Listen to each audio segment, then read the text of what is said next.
السلام علیکم ورحمۃ اللہ وبرکاتہ۔ کیسے میرے معزز ویورز، امید کرتا ہوں خیریت سے ہوں گے۔ آج ایسا کرتے ہیں، حضرت یوسف علیہ السلام کا تذکرہ کرتے ہیں کہ ہمیں سے سبق ملتا ہے کہ بھئی حالات آئے تو ہمیں گھبرانا نہیں چاہیے اور نہ ہی مایوس ہونا چاہیے، کیونکہ یہ زندگی کا حصہ ہے۔ ہم دنیا میں آئے ہیں، اللہ نے ہمیں دنیا میں بھیجا ہے، تو اللہ پاک نے اس دنیا کو دارالامتحان بنایا ہے، تو اللہ پاک بندوں کی آزمائش لیتا ہے۔ ہر ایمان والے کی آزمائش ہوگی، یقیناً ہوگی، اور قیامت تک ایمان والوں کی آزمائش ہوگی، کیونکہ اب اللہ پاک نے دو چیزیں بنائی ہیں، جنت، جہنم۔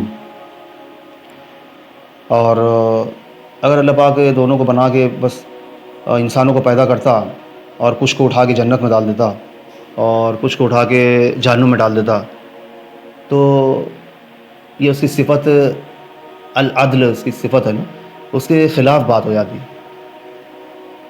تو انسان اعتراض کر سکتے تھے کہ باری تعالیٰ ہمارا قصور کیا تھا جو آپ نے ہمیں اٹھا کے جہنم میں ڈال دیا، اور ان میں کیا کمال تھا کہ آپ نے ان کو اٹھا کے جنت میں داخل کر دیا۔ انسان اعتراض کر سکتے تھے، اس لیے اللہ پاک نے یہ سسٹم بنایا ہے کہ بندوں کو دنیا میں بھیج کر ان کا امتحان لیا جائے۔ جو امتحان میں پاس ہو جائیں تو انہیں جنت میں، اور جو فیل ہو جائیں تو انہیں جہنم میں ڈال دیا جائے۔ یہ اللہ پاک کی منشا ہے۔ تو آج یوسف علیہ السلام کا تذکرہ کرتے ہیں۔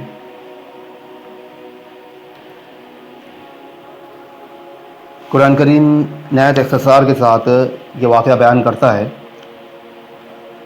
مطلب یہ ہے کہ جب اپنے سوچے سمجھی پلاننگ کے مطابق ان کے بھائیوں نے پلاننگ بنائی تھی، پلاننگ کی تھی، انہوں نے ان کے بھائیوں نے یوسف علیہ السلام کو کنویں میں پھینک دیا، تو اللہ پاک نے حضرت یوسف علیہ السلام کی تسلی اور حوصلے کے لیے وحی بھیجی کہ گھبرانے کی ضرورت نہیں ہے، گھبرانے کی اور مایوس ہونے کی ضرورت نہیں ہے، ہم تیری حفاظت ہی نہیں کریں گے بلکہ ایسے بلند مقام پر تجھے فائز کریں گے کہ یہ بھائی جو ہے، یہ تیرے بھائی بھیک مانگتے ہوئے تیری خدمت میں حاضر ہوں گے، بھیک مانگتے ہوئے تیری خدمت میں حاضر ہوں گے، اور پھر تو انہیں بتائے گا کہ تم نے اپنے ایک بھائی کے ساتھ اس طرح کا سنگ دلانہ سلوک کیا تھا جسے سن کر وہ حیران اور پشیمان ہو جائیں گے۔ حضرت یوسف علیہ السلام اس وقت اگرچہ بچے تھے، لیکن جو بچے نبوت پر سرفراز ہونے والے ہوتے ہیں ان پر بچپن میں بھی وہی آ جاتی ہے، جیسے کہ حضرت عیسیٰ علیہ السلام، حضرت عیسیٰ بن مریم اور حضرت یحییٰ علیہ السلام پر آئی۔ یعنی اگر ہم آپ کے نزدیک سقہ اور اہل صدق ہوتے، یہ ان کے بھائیوں نے اپنے باپ سے کہا، یعقوب علیہ السلام سے کہا، اپنی صفائی پیش کر رہے تھے نا وہ، تب یوسف علیہ السلام کے معاملے میں آپ ہماری بات کی تصدیق نہ کرتے۔ اب تو ویسے ہی ہماری حیثیت محتمم اور مشکوک افراد کی سی ہو گئی ہے، اب آپ کس طرح ہماری بات کی تصدیق کر لیں گے؟ کنویں میں پھینک دیے تھے یوسف علیہ السلام کو، اور باپ کے پاس واپس آئے، تب انہوں نے اپنی صفائی میں دلیلیں پیش کی۔ کہتے ہیں کہ ایک بکری کا بچہ ذبح کر کے یوسف علیہ السلام کی قمیض، جو کرتا تھا یوسف علیہ السلام کا، اس میں خون میں لت پت کر لیا۔ بکری کا بچہ ذبح کر کے اس کے خون میں یوسف علیہ السلام کی قمیض کو لت پت کر لیا، اور یہ بھول گئے کہ بھیڑیا اگر یوسف علیہ السلام کو کھاتا تو قمیض کو بھی تو پھٹنا تھا۔ جانور اگر بچے کو کھائے گا، انسان کو کھائے گا تو قمیض بھی پھٹے گی نا، اس میں کپڑا بھی پھٹتا ہے۔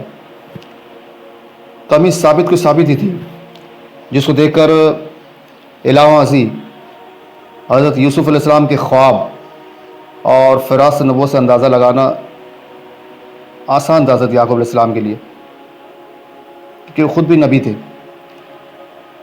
یوسف علیہ السلام کے خواب اور فراست نبوت سے اندازہ لگا کر حضرت یعقوب علیہ السلام نے فرمایا کہ یہ واقعہ اس طرح پیش نہیں آیا ہے جیسے تم بیان کر رہے ہو، بلکہ تم نے اپنے دلوں سے ہی یہ بات گڑھ لی ہے۔ تاہم چونکہ جو ہونا تھا وہ ہو چکا تھا۔ حضرت یعقوب اس کی تفصیل سے بے خبر تھے، اس لیے سوائے صبر کے کوئی چارہ اور اللہ پاک کی مدد کے علاوہ کوئی سہارا نہ تھا۔ جیسے منافقین نے امی عائشہ پر جب تہمت لگائی تھی تو امی عائشہ نے بھی ہمارے آقا جناب محمد رسول اللہ صلی اللہ علیہ وسلم کے افہام و ارشاد کے جواب میں فرمایا تھا، اللہ کی قسم میں اپنے اور آپ لوگوں کے لیے وہی مثال پاتی ہوں جس سے یوسف علیہ السلام کے باپ یعقوب علیہ السلام کو سابقہ پیش آیا تھا اور انہوں نے فصبر جمیل کہہ کر صبر کا راستہ اختیار کیا تھا۔ یعنی میرے لیے بھی سوائے صبر کے کوئی چارہ نہیں ہے۔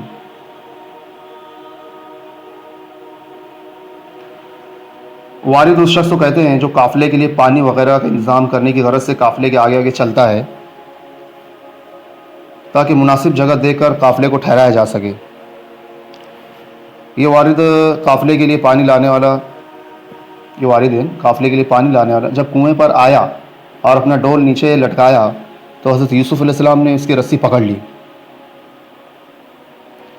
والد نے ایک خوش شکل خوبصورت بچہ دیکھا تو اسے اوپر کھینچ لیا اور بڑا خوش ہوا۔ بزاد جو ہے سامان تجارت کو کہتے ہیں، یعنی یوسف علیہ السلام کو سامان تجارت سمجھ کر چھپانے والا کون ہے، اس میں اختلاف ہے۔ حافظ ابن کثیر نے برادران یوسف کو فاعل قرار دیا ہے۔ مطلب یہ کہ جب ڈول کے ساتھ یوسف علیہ السلام بھی کنویں سے باہر نکل آئے تو وہاں یہ بھائی بھی موجود تھے، تاہم انہوں نے اصل حقیقت کو چھپائے رکھا، یہ نہیں کہا کہ ہمارا بھائی ہے۔ اور حضرت یوسف علیہ السلام نے بھی قتل کے ڈر سے اپنا بھائی ہونا ظاہر نہیں کیا۔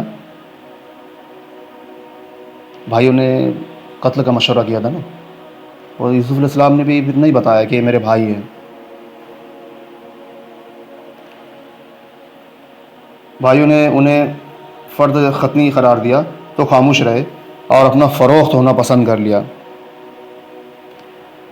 چنانچہ اس وارد نے اہل قافلہ کو خوشخبری سنائی کہ ایک بچہ فروخت ہو رہا ہے، مگر یہ بات سیاق سے میل کھاتی نظر نہیں آتی۔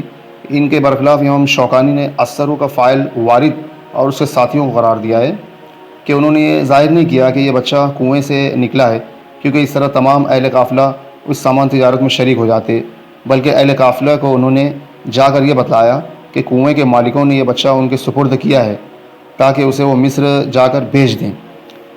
مگر اقرب ترین بات یہ ہے کہ اہل قافلہ نے بچے کو سامان تجارت قرار دے کر چھپا لیا کہ کہیں اس کے عزیز و رشتہ دار اس کی تلاش میں نہ آ پہنچے اور یوں لینے کے دینے پڑ جائیں، کیونکہ بچہ ہونا اور کنویں میں پایا جانا اس بات کی علامت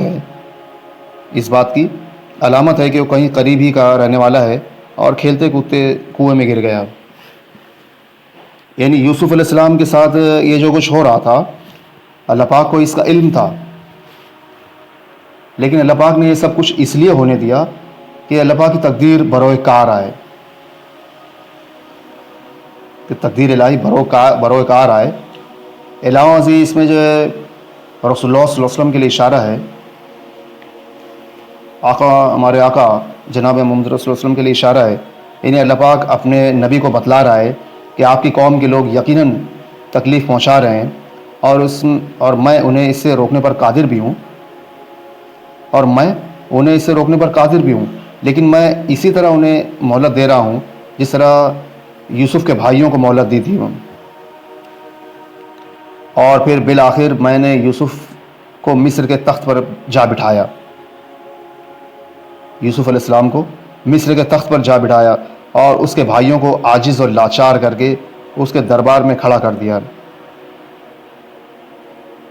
اے نبی جی، ایک وقت آئے گا، یہ اللہ پاک آقا سے فرما رہے ہیں کہ نبی ایک وقت آئے گا کہ آپ بھی اسی طرح سرخرو ہوں گے اور یہ سرداران قریش آپ کے اشارے ابرو اور جنبش لب کے منتظر ہوں گے۔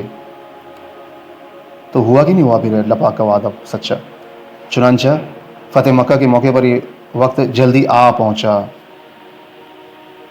سنا آپ لوگوں نے میرے ویورز؟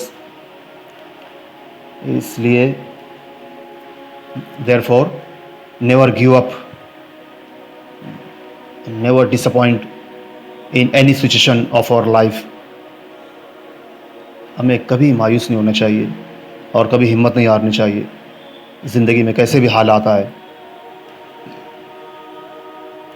بس ہمیں جو ہے صبر اور تقویٰ کو مضبوطی سے تھامے رکھنا چاہیے. کیونکہ آج امت میں صبر ہے مگر تقویٰ نہیں ہے. وہ صبر ہے مگر تقویٰ نہیں ہے. کیا مطلب آ رہا ہے کہ بھئی پٹتے رہو، لٹتے رہو، مار کھاتے رہو، اور پھر بولتے ہیں کہ اللہ کی مدد کیوں نہیں آ رہی. اللہ کی مدد کے آنے کے اصول ہیں. صبر کے ساتھ ساتھ ہمارے اندر تقویٰ بھی ہونا چاہیے. صبر پلس تقویٰ از اکول ٹو نصرت الہی. تب اللہ پاک کی مدد آتی ہے. آج تو ہم پٹتے رہتے ہیں، مار کھاتے رہتے ہیں، لوٹتے رہتے ہیں، اور پھر بولتے ہیں کہ اللہ کی مدد کیوں نہیں آتی. امت میں تقویٰ نہیں رہا نا، تقویٰ نہیں رہا، صرف صبر ہے. جیسے میں آپ کو مثال دیتا ہوں کہ دنیا کے سارے چور جو ہے، سارے چور مل کر جو ہے جیل میں بیٹھ کر بد دعا کریں پولیس کے لیے کہ اللہ یہ پولیس والے بہت مارتے ہیں، کسٹڈی لیتے ہیں، پیٹتے ہیں، تو ان پہ اپنا عذاب نازل کر. سارے چور، دنیا کے سارے چور مل کے بد دعائیں کریں پولیس والوں کے لیے، تو ان پہ اپنا عذاب نازل کر. یہ بہت برا برا پیٹتے ہیں، کسٹڈی لیتے ہیں، ریمانڈ لیتے ہیں، مارتے ہیں. تو اللہ پاک کی مدد آئیں گی؟ بولو نا آپ. نہیں آئیں گی. کیوں؟ کیونکہ چوروں کے اندر صبر ہے کہ مار کھا رہے، پیٹ رہے ہیں، مگر تقویٰ نہیں ہے نا. تقویٰ نہیں ہے. چوری کرنا اچھی بات ہے، مجھے امید ہے آپ کو یہ مثال سے بات سمجھ میں آ گئی ہوں گی اچھی طریقے سے، آپ نے ازبر کر لیا ہوگا. تو آج ضرورت اس بات کی ہے کہ امت میں صبر کے ساتھ ساتھ تقویٰ بھی پیدا ہونا چاہیے. اور پھر آپ دیکھنا اللہ پاک کی مدد کیسے شامل حال ہوتی ہے. اللہ تعالیٰ مجھے بھی اور آپ کو کہنے سننے زیادہ عمل کرنے کی توفیق عطا فرمائے. آمین. وما علینا الا البلاغ. اگر یہ باتیں آپ کو اچھی لگی ہوں گی تو اسے لائک کیجئے، ویڈیو کو لائک کیجئے، چینل کو سبسکرائب کیجئے، اور اپنے دوستوں میں شیئر کیجئے زیادہ سے زیادہ، تاکہ نورانی ماحول بنے، دینی ماحول بنے، دین زندہ ہو، بے دینی ختم ہو، اور اللہ پاک کو امت پر رحم آ جائے.